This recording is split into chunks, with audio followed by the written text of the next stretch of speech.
মুজাহিদ আলেমরা জেল খেটেছেন, ফাঁসির রশিদে ঝুলেছেন, জেলখানায় মৃত্যুবরণ করেছেন, কিন্তু কুফরের কাছে মাথা নত তারা করেন নাই মাথা নত। উলামায়ে কেরাম, ওলিয়ে কেরাম, বুজুর্গানে দিন, দেওবন্দি উলামারাও কুফরের বেলায় শক্ত।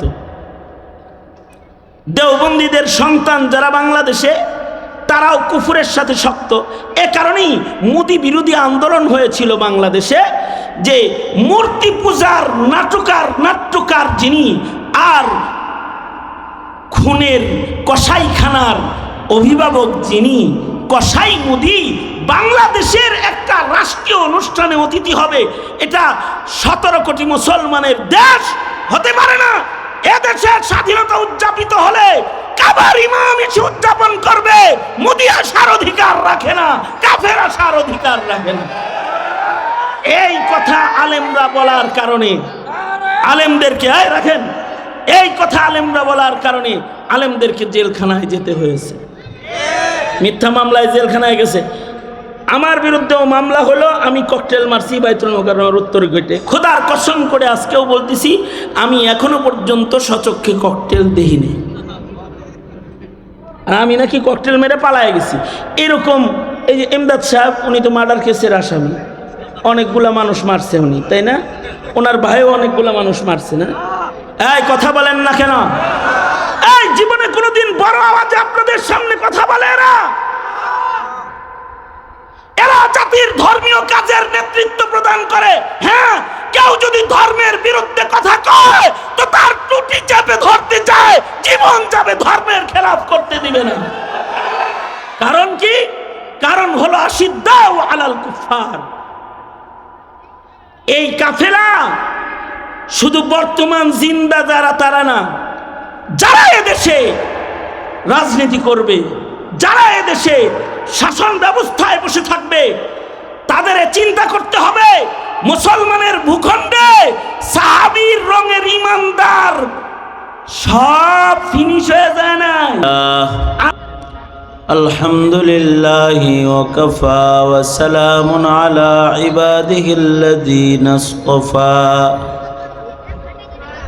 أما بعد فأعوذ بالله من الشيطان الرجيم. بسم الله الرحمن الرحيم.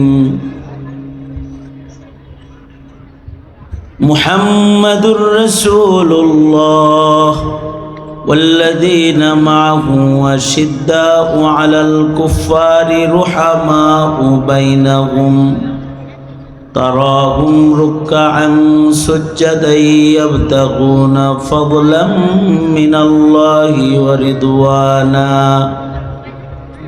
سيماهم في وجوههم من أثر السجود ذلك مثلهم في التوراة ومثلهم في الإنجيل كزرع أخرج شطأه فآزره فاستغلظ فاستوى على سوقه يعجب الزراع ليغيظ بهم الكفار وعد الله الذين آمنوا وعملوا الصالحات منهم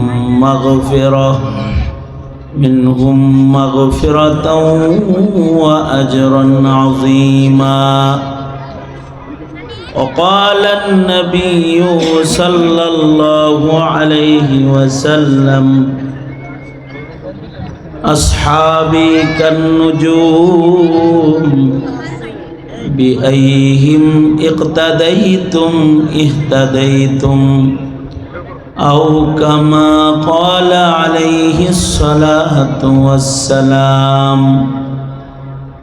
اللهم صل على محمد وعلى آل محمد كما صليت على إبراهيم وعلى آل إبراهيم إنك حميد مجيد. اللهم بارك على محمد وعلى آل محمد كما باركت على إبراهيم وعلى آل إبراهيم إنك حميد مجيد। আয়োজিত দুদিন ব্যাপী সম্মেলনের প্রথম রজনী মোহতারাম সভাপতি, উপস্থিত হাজরাত, উলামায়ে কেরাম, সম্মুখপানে সমবেত দিন প্রিয়, ইসলাম প্রিয়, দিনদার ইমানদার সুধী, আল্লাহর দরবারে শুকর, আল্লাহ তাআলা দিনী মাহফিলে উলামাদের সোহবতে জান্নাতের বাগানে আসার বসার তৌফিক দান করেছেন। কালিমাতুশ শুকর পড়ি, শুকরিয়া আদায় করি আলহামদুলিল্লাহ। এই তোমাদের ছবি তোলা হয়েছে? যাও, কত তুলবা? কত লাগবে তোমাদের ছবি? তাড়াতাড়ি করো, তুমি এদিক দিয়ে নাকের ডগা দিয়ে ঘুরলে পরে আমার ডিস্টার্ব হয়।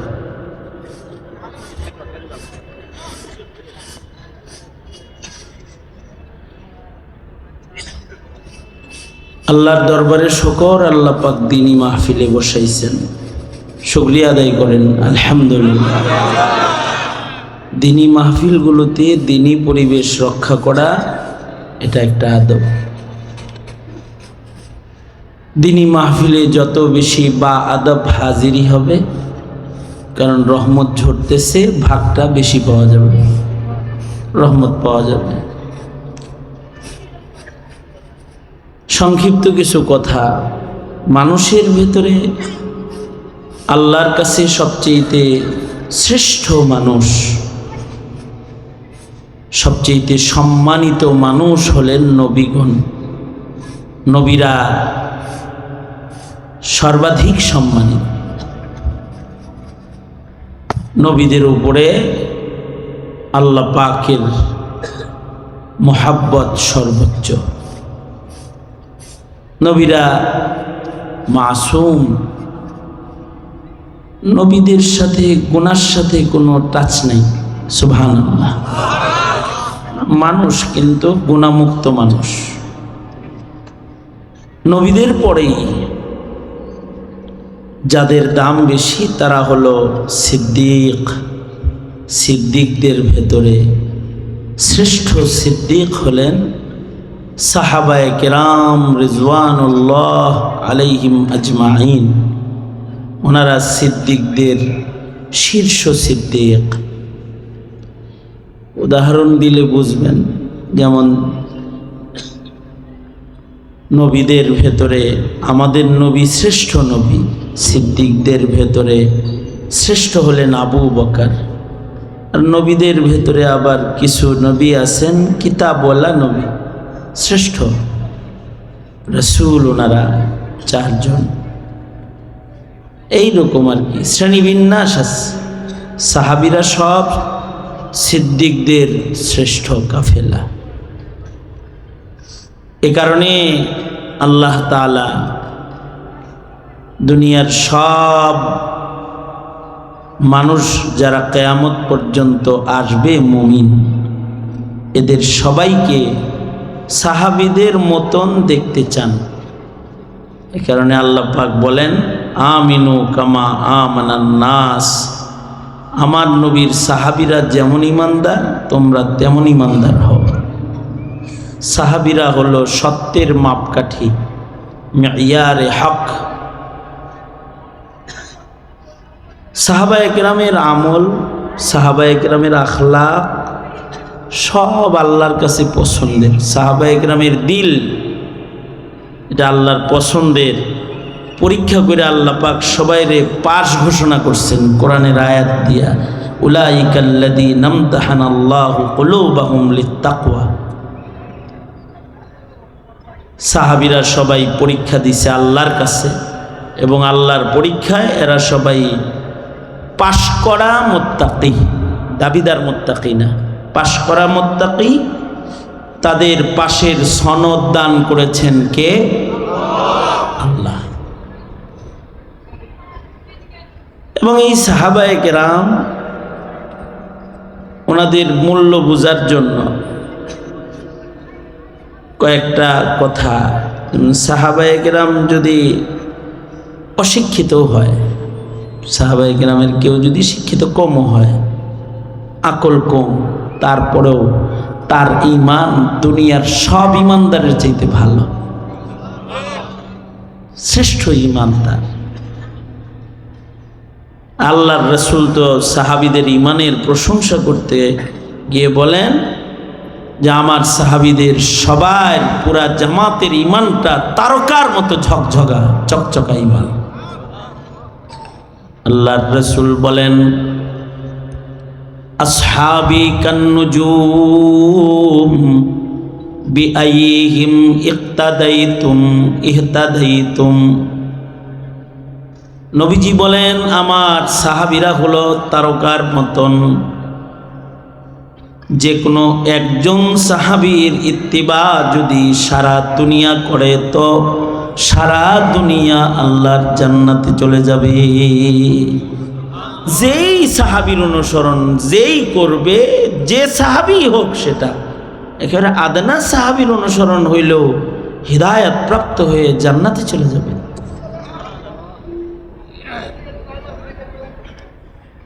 সাহাবায়ে কেরামের আমল খালি আল্লাহর পছন্দের না, সাহাবীদের গুণও আল্লাহর পছন্দের। এই কারণে সাহাবীদের ঘুমের স্বপ্নও আল্লাহর কাছে পছন্দের। নবীদের স্বপ্ন যেমন দামি, সাহাবীর স্বপ্নও দামি। কারণ এই উম্মতের ভেতরে সাহাবীরাই ওই জামাত যাদের স্বপ্ন ওহীর প্রকারের একটি হয়েছে, মানে তাদের স্বপ্ন ওহীর মর্যাদা পেয়েছে। সাহাবায়ে কেরাম নবীরা কোনো কিছু স্বপ্নে দেখলে নবীদের স্বপ্নটা প্রত্যাদেশ।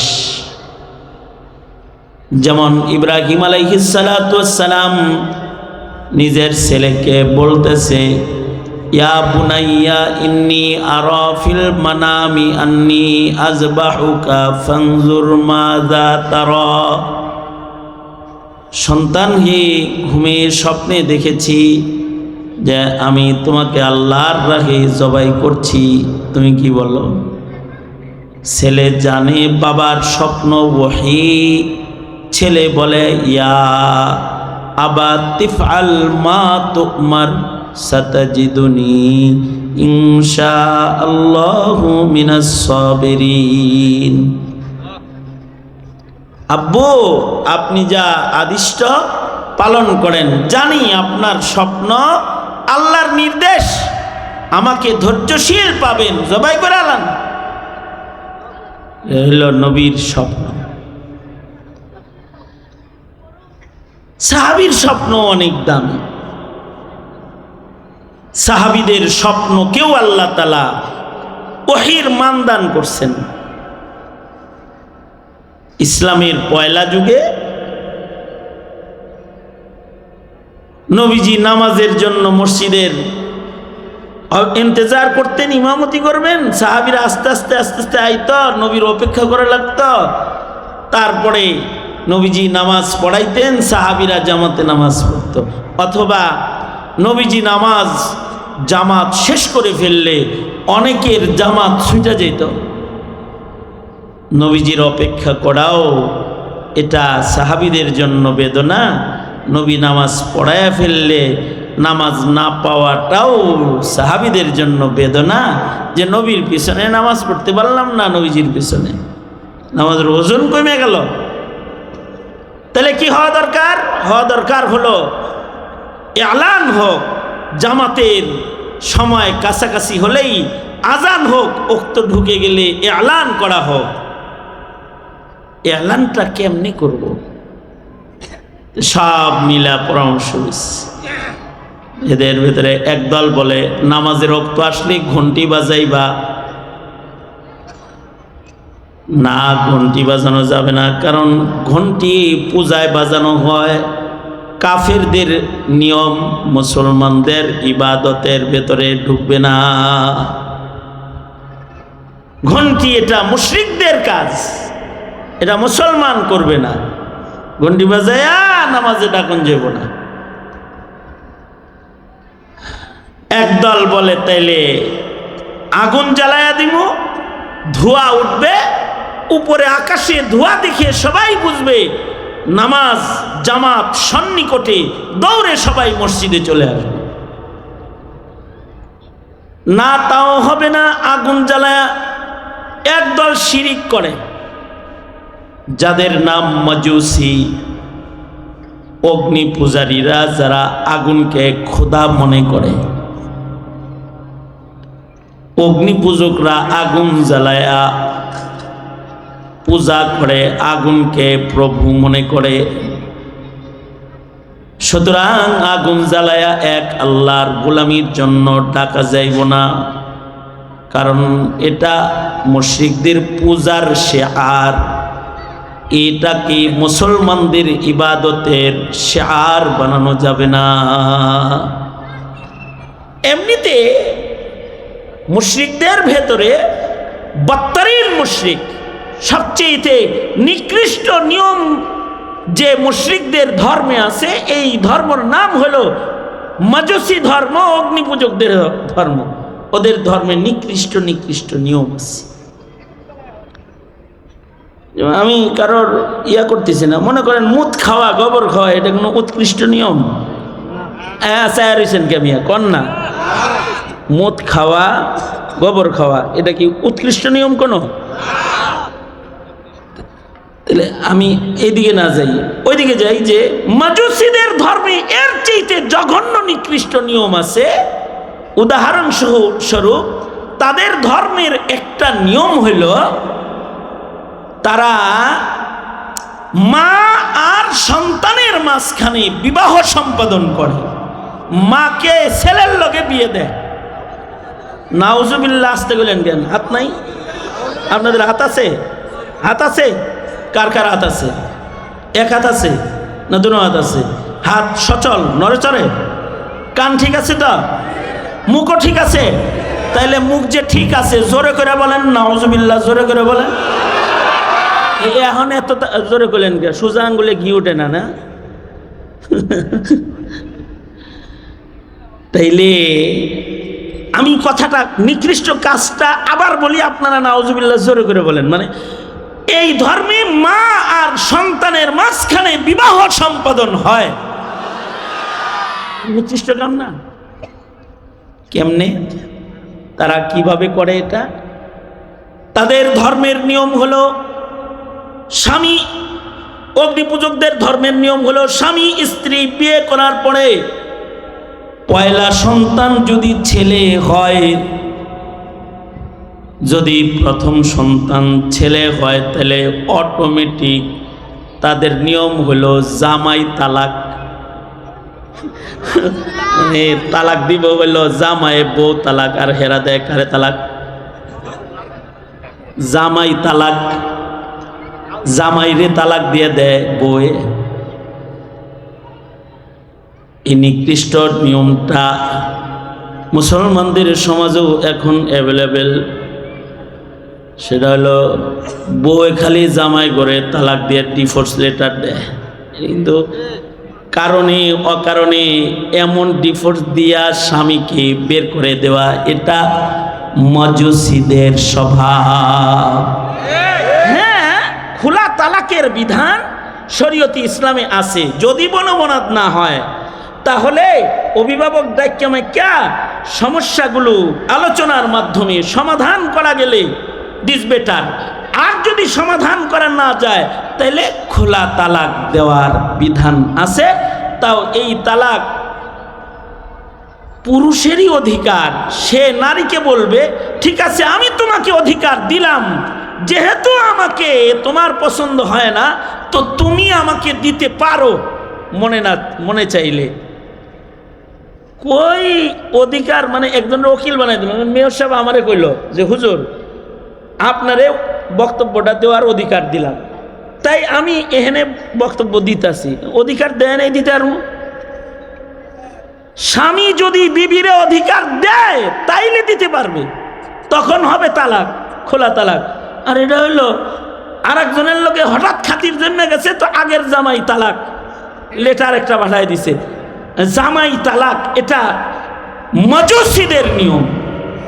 মুসলিম ঘরের নারীরা জামাই তালাক দিতে পারে না। বিয়া বইতেই একটু বুঝতে না বইতে হয়। তালাকের মাসাইল না জানার কারণে অনেকের ঘর ভেঙ্গে যায় সহসায়, আবার তালাক হয়ে যাওয়ার পরেও মুতাল্লাকা মহিলা নিয়ে অনেক স্বামী ঘর সংসার করে, সন্তান হলে এটার হিল্লত নষ্ট হয়ে যায়, হারামজাদা হয়ে যায়। এই কারণে তালাকের মাসাইল তো বর্তমান যুগে সবচেয়ে বেশি আলোচনা হওয়া দরকার, কারণ ঘরে ঘরে খালি তালাকে হয়। হাসিনার মিথ্যা মামলার চাইতে তালাকের সংখ্যা এখন বেশি, বিশ্বাস করেন? হ্যাঁ,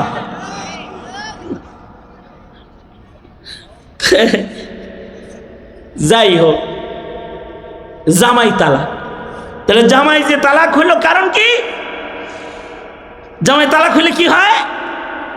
ওরা করে কি, পুরুষ বেচারারে যায় সান্ত্বনা দেয়, চিন্তা করিস না, আর একটা করা মনে। আর এলাকার মেয়েরা মহিলাকে যে ফুলের মালা দেয় আর বলে, আগুন খোদা তোকে কত পছন্দ করে রে, যে তোর জন্য ইনটেক টাচ হয় নাই কোনো নারীর সাথে, যে বাচ্চাটার এই রকম একটা ইনটেক স্বামী তোর পেটে আল্লাহ তোকে দান করছে, আজ থেকে এটা তোর স্বামী। নাউজুবিল্লাহ।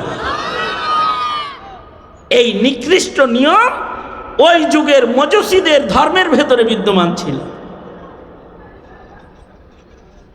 ফ্যাসিস্টরা মূর্তি পূজা যেমন ইস্টাবলিশ করার চেষ্টা করেছে, এরা শিখা চিরন্তন অনির্বাণ বিভিন্ন কায়দায় আগুন পূজাও চালু করার চক্রান্ত এদেশে করেছিল।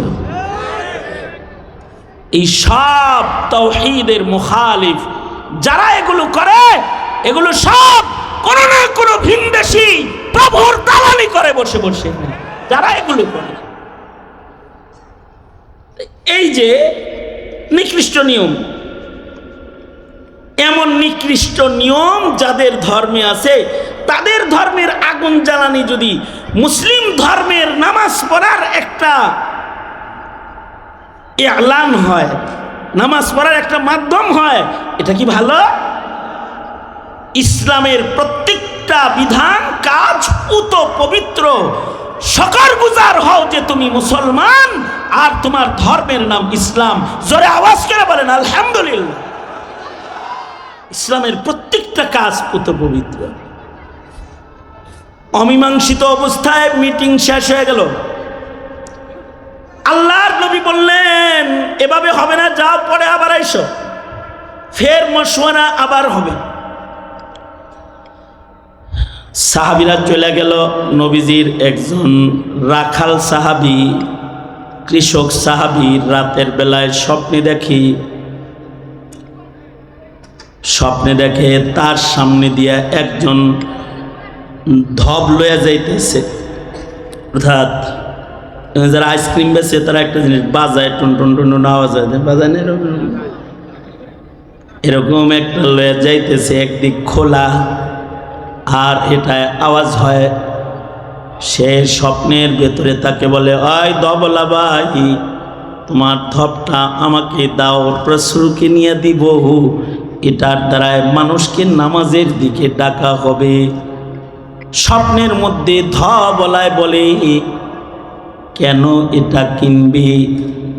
এটা দিয়া নামাজে ডাকতে হবে না, আমি কি তোমাকে সুন্দর কিছু শিখায় দিতে পারি না? তুমি যদি বলো তাহলে সুন্দর সুন্দর কিছু কালিমা তোমাকে শিখায়া দেই। হ্যাঁ, তাহলে তো ভালো হয়, শিহান।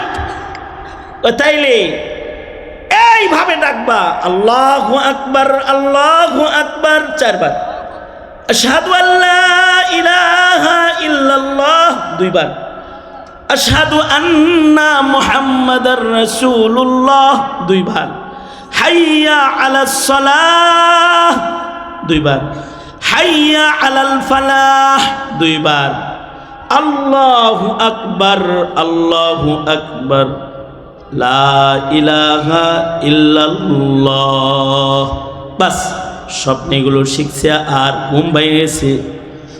ঘুম থেকে ওইটা দৌড়ে রাসূলের কাছে যায় বলে, ও আল্লাহর নবী, এমন এমন এমন এমন স্বপ্নে দেখছি, স্বপ্নের ভিতরে এক ধোয়া বলা আমার এগুলো শিখাইছে। আল্লাহর রাসূল, এটা কি দেখলাম?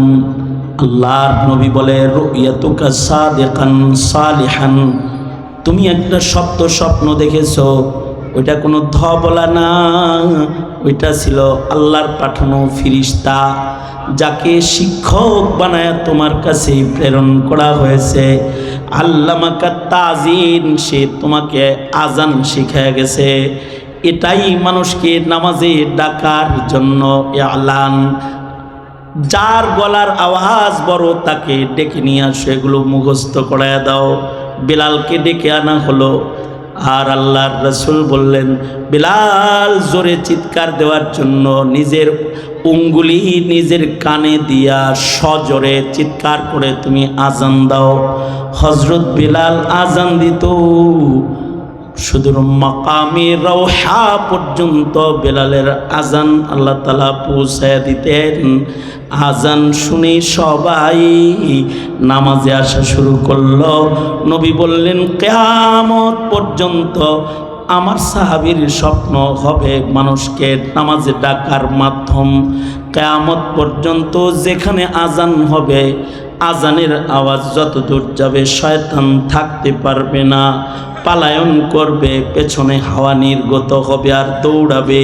কিয়ামত পর্যন্ত আমার সাহাবীর স্বপ্নের আজান যারা দিবি, হাসরের মাঠে তাদের গর্দান উঁচা উঁচা দেখা যাবে। কিয়ামত পর্যন্ত আমার উম্মতের ভেতরে ইসলামের কোনো নতুন সদস্য জন্মগ্রহণ করার সাথে সাথে আমার সাহাবীর এই স্বপ্নের পাওয়া আজান সর্বপ্রথম তার কানে পৌঁছায় দিবে।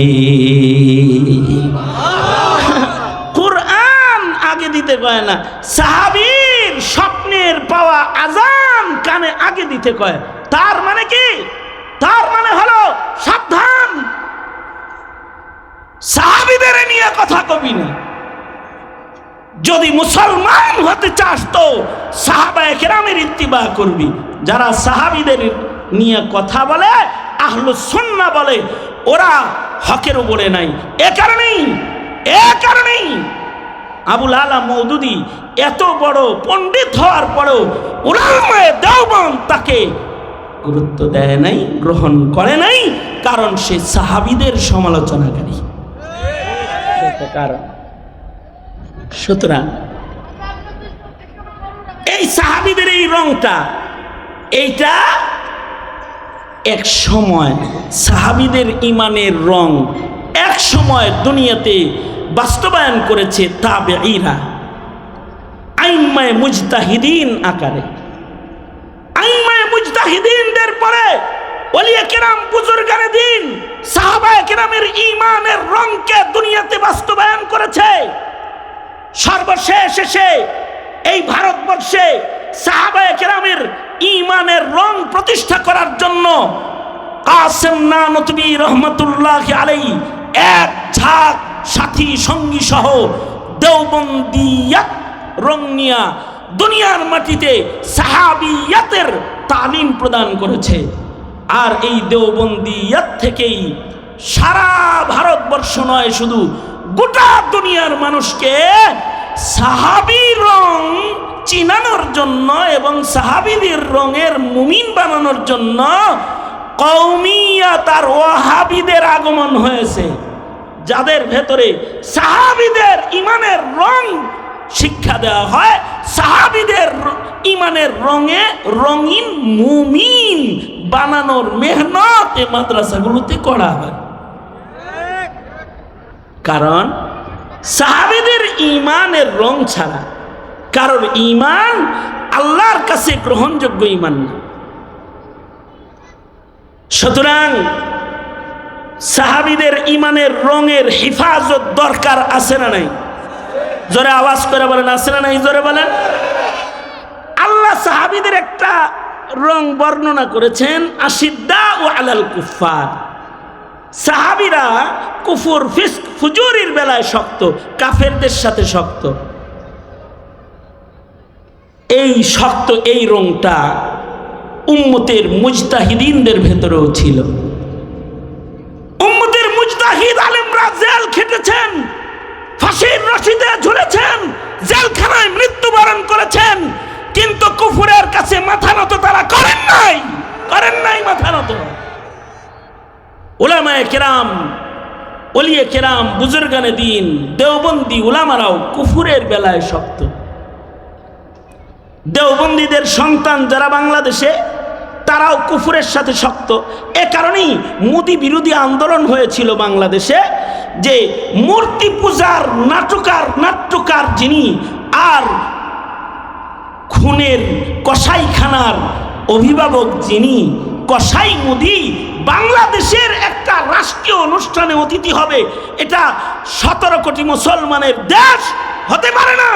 এদেশের স্বাধীনতা উদযাপিত হলে কাবার ইমাম এসে উদযাপন করবে, মোদি আসার অধিকার রাখে না, কাফের আসার অধিকার রাখে না। এই কথা আলেমরা বলার কারণে আলেমদেরকে রাখেন, এই কথা আলেমরা বলার কারণে আলেমদেরকে জেলখানায় যেতে হয়েছে। মিথ্যা মামলায় জেলখানায় গেছে। আমার বিরুদ্ধেও মামলা হলো, আমি ককটেল মারছি বাইতুল মোকাররমের উত্তর গেটে। খোদার কসম করে আজকেও বলতেছি, আমি এখনো পর্যন্ত সচক্ষে ককটেল দেখিনি। আমি নাকি ককটেল মেরে পালায় গেছি এরকম। এই যে এমদাদ সাহেব, উনি তো মার্ডার কেসের আসামি, অনেকগুলা মানুষ মারছে উনি, তাই না? ওনার ভাইও অনেকগুলা মানুষ মারছে না? এই কথা বলেন না কেন? এই জীবনে কোনোদিন বড় আওয়াজে আপনাদের সামনে কথা বলে এরা জাতির ধর্মীয় কাজের নেতৃত্ব প্রদান করে। হ্যাঁ, কেউ যদি ধর্মের বিরুদ্ধে কথা কয় তো তার টুটি চেপে ধরতে চায়, জীবন যাবে, ধর্মের খেলাফ করতে দিবে না। কারণ কি? কারণ হলো আশিদ্দাউ আলাল কুফার। এই কাফেলা শুধু বর্তমান জিন্দা যারা তারা না, যারা এদেশে রাজনীতি করবে, যারা এদেশে শাসন ব্যবস্থায় বসে থাকবে, তাদের চিন্তা করতে হবে মুসলমানের ভূখণ্ডে সাহাবীর রঙের ইমানদার সব ফিনিশ হয়ে যায় নাই, আছে। তারা জীবিত থাকতে এই দেশে নাস্তিকদের আধিপত্য বিস্তার হবে, এটা কঠিন কালেও মানা হবে না। কেউ এটা মেনে নিবে না, কেউ মেনে নিবে। সুতরাং এই কাফেলাটাও তো গঠন হওয়া দরকার। শফিক কাসিম সাহেব নিয়ে আসেন। এই কাফেলাটা গঠন হবে কিভাবে? কাসেম নানতুবি রহমাতুল্লাহ আলাইহি মাদ্রাসা প্রতিষ্ঠা করে গেছেন। এই মাদ্রাসার থেকে হাফেজুল কোরআন বাইরে হইতেছে, আলেম বাইরে হইতেছে। এরা কি কাউরে যে কুবাইছে প্রকাশ্যে? এরা কোনো জেনা ব্যভিচার অথবা নেশাদ্রব্যের বাজারে এদেরকে পাওয়া গেছে? হ্যাঁ, এদেরকে পাওয়া গেছে নামাজের কাতারে, এদেরকে পাওয়া গেছে কোরআনের তেলাওয়াতে, এদেরকে পাওয়া গেছে সত্যের বাতি জ্বালানোর জন্য আওয়াজে, মিছিলে অথবা রক্তমাখা দস্তরখানে। কারণ এটা সাহাবীর রং। তাইলে এই এলাকার জন্য মুমিনের রং হেফাজতের জন্য একটা গুরুত্বপূর্ণ জায়গা হলো মাদ্রাসা। খোদার শুকর, দাওরা পর্যন্ত মাদ্রাসা চলছে। আপনারা দিল দিয়ে এটাকে ভালোবাসেন। এই গাজীপুরের সকল নেতারা এটাকে রাজনীতির ঊর্ধ্বে থেকে ভালোবাসে। কেন? তাদের হৃদয়েও আছে ইমানের রং বাকি থাক। এ কারণে নিজে পড়ে নাই, কিন্তু মাদ্রাসার শিক্ষার জন্য তারা কোরবানি পেশ করে নিজেদেরকে। মেয়র সাহেব সহকারে নেতৃস্থানীয় যারা আছে, এরা এই মাদ্রাসার নাম শুনলে আর কোনো কথা তাদের থাকে না। কেন? তারাও তো মুসলমানের ঘরের সন্তান। তারা চায় এদেশের মানুষের ভেতরে ইমান ইসলামের রং থাক, সব আসাদ নূর হয়ে যাক, আর সব খুনি সন্ত্রাসী কাদিয়ানি হয়ে যাক। এটা কোনো মুসলমান চাইবে না, তো চাইবে না কেউ। সুতরাং এটার দেখভাল করবেন ইনশাআল্লাহ। বলেন সবাই। এখনই কওমি মাদ্রাসার একজন সূর্য সন্তান এক বস্তা কিতাব লয়ে বই হেনে মুফতি শফিক কাসিমি হ্যাঁ দেখলে বাতিলরা পেশাব করে ওই মুতে ধরছে হ্যাঁ ওনারা দেখলে বাতিলরা কয় আমাকে পেশাবে ধরছে আইতাছে